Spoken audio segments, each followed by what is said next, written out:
2024 সালে 8 আগস্ট কলকাতায় 31 বছর বয়সী মহিলা ডাক্তারকে নির্মমভাবে ধর্ষণ ও হত্যা করা হয়। ওই নারী ডাক্তার কলকাতার আরজি কর মেডিকেল কলেজ ও হাসপাতালের একটি সেমিনার হলে বিশ্রাম নিচ্ছিলেন। তার পরের দিন 9 আগস্ট সকালে ওই কক্ষ থেকে তার অর্ধনগ্ন দেহ পাওয়া যায়। এই ঘটনা মিডিয়ায় সম্প্রচার হওয়ার পর সারা দেশে ক্ষোভের সৃষ্টি হয়। ওই মহিলা ডাক্তারের সাথে আসলে ওই রাতে কি ঘটেছিল, কে ছিল অভিযুক্ত, আর বর্তমানে এই মামলার কি অবস্থা। এই ভিডিওতে আমরা ধারাবাহিকভাবে সবকিছু জানবো। এই নির্মমতার পুরো ঘটনা কাহিনী জানতে ভিডিওটি শেষ পর্যন্ত দেখুন। গল্পে এগিয়ে যাওয়ার আগে বাংলা ক্রাইম স্টোরিজ চ্যানেলটি সাবস্ক্রাইব করে বেল আইকনটি চাপতে ভুলবেন না।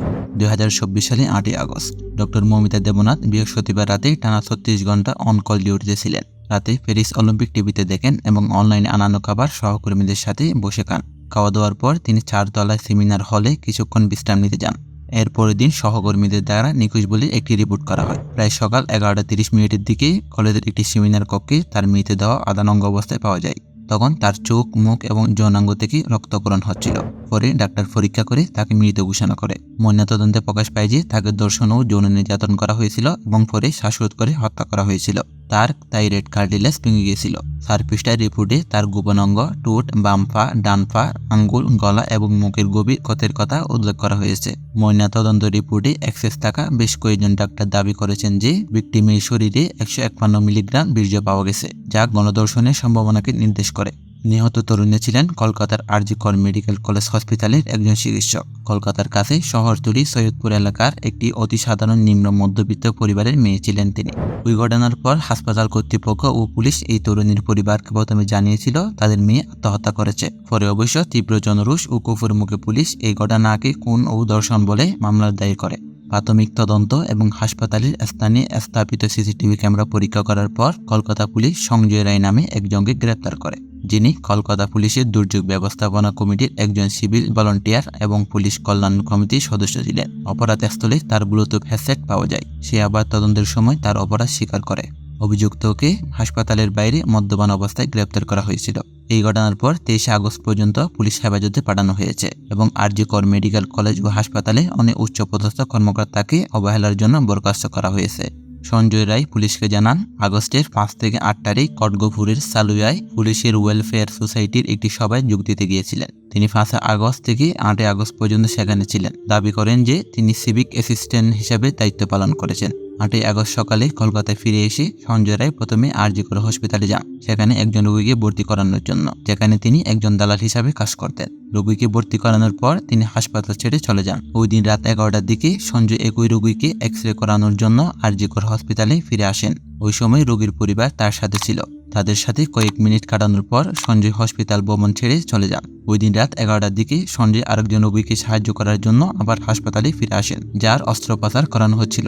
এই রোগীকে সাহায্য করার পর তিনি হাসপাতাল প্রাঙ্গণে থেকে যান, যেখানে তিনি হাসপাতালের পেছনে রোগীর এক আত্মীয়র সাথে মদ পান করেন। তিনি রোগীর পরিবারকে আর্থিক সহায়তাও দেন এবং তাদের বাড়ি ফেরার জন্য একটি ওয়েবার বাইকের ব্যবস্থা করেন। প্রায় রাত 3টার দিকে সঞ্জয় হাসপাতালের শ্রেষ্ঠ মেডিসিন বিল্ডিং এ 4র্থ তলায় যান। কয়েক মিনিটের মধ্যে তিনি সেমিনার হলে প্রবেশ করেন, যেখানে মহিলা ডাক্তার বিশ্রাম নিচ্ছিলেন। এখানেই তিনি তাকে ধর্ষণ ও হত্যা করেন। সঞ্জয় প্রায় 40 থেকে 45 মিনিট পর সেমিনার হল থেকে বের হন। 9 আগস্ট ভোর 4:30 সিসিটিভি ফুটেজে দেখা যায় সঞ্জয় প্রায় 4:37 হাসপাতালের প্রাঙ্গণ ছেড়ে চলে যাচ্ছেন। এরপর তিনি তার ব্যারাকে ফিরে যান এবং ঘুমাতে যান। সেই সকালে সিসিটিভি ফুটেজ পর্যালোচনা এবং তার সন্দেহজনক কার্যকলাপ পর্যবেক্ষণ করার পর কলকাতা পুলিশ সঞ্জয় রায়কে ব্যারাক থেকে গ্রেপ্তার করে।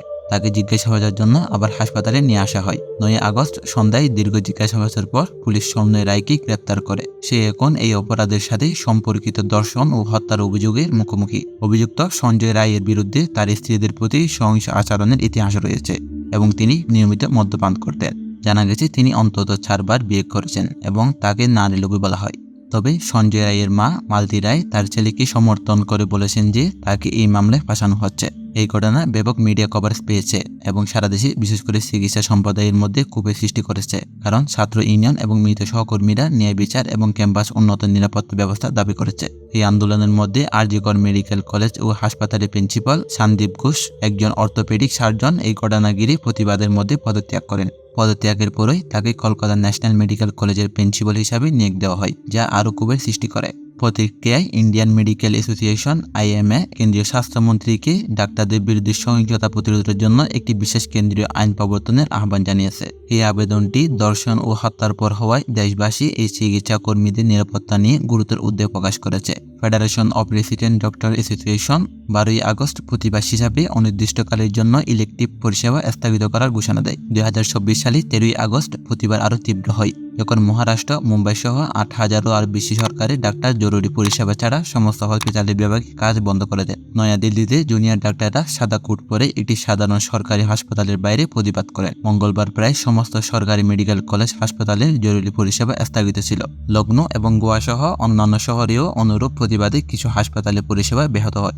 দিল্লি এবং কলকাতার প্রধান মেডিকেল প্রতিষ্ঠানগুলোতে জুনিয়র ডাক্তারদের প্রতিবাদ অনুষ্ঠিত হয়, যার মধ্যে রয়েছে ALLMS দিল্লি, সাফদারজং হাসপাতাল, RML হাসপাতাল, কলকাতা ন্যাশনাল মেডিকেল কলেজ এবং হাসপাতাল এবং RG কর মেডিকেল কলেজ এবং হাসপাতাল। সারা দেশে সবাই তৃণমূল কংগ্রেস সরকারকে রাজ্যে নারীদের নিরাপত্তা এবং সুরক্ষার সাথে সম্পর্কিত ত্রুটির জন্য দোষারোপ করে। এছাড়াও অভিযোগ করা হয়েছে যে সরকার ইচ্ছাকৃতভাবে মামলাটি আত্মহত্যা হিসাবে সাজানোর চেষ্টা করেছে। প্রাথমিকভাবে ভিকটিমের বাবা মাকে 3 ঘন্টা অপেক্ষা করানো হয়েছিল এবং বলা হয়েছিল এটি আত্মহত্যা। 13 আগস্ট 2024 কলকাতার হাইকোর্ট এ পর্যন্ত তদন্তে অসন্তোষ প্রকাশ করে রাজ্য পুলিশকে central bureau of investigation CBI এর কাছে মামলাটি হস্তান্তর করতে বলে।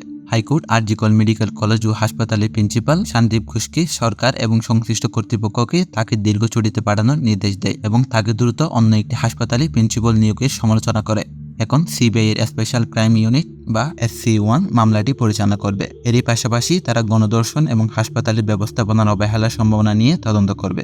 তো বন্ধুরা, এই মর্মন্তুদ দর্শন ও খুন সম্পর্কে আপনার কি মতামত আমাদের কমেন্ট বক্সে লিখে জানান। যদি আপনাদের ভিডিওটি ভালো লেগে থাকে তাহলে এই ভিডিওটি লাইক ও শেয়ার করুন। আর যদি এখনো চ্যানেলটি সাবস্ক্রাইব না করে থাকেন তাহলে এখনই সাবস্ক্রাইব করে সাথে থাকুন। দেখা হবে নতুন কোনো ভিডিওতে। সেই পর্যন্ত ভালো থাকবেন।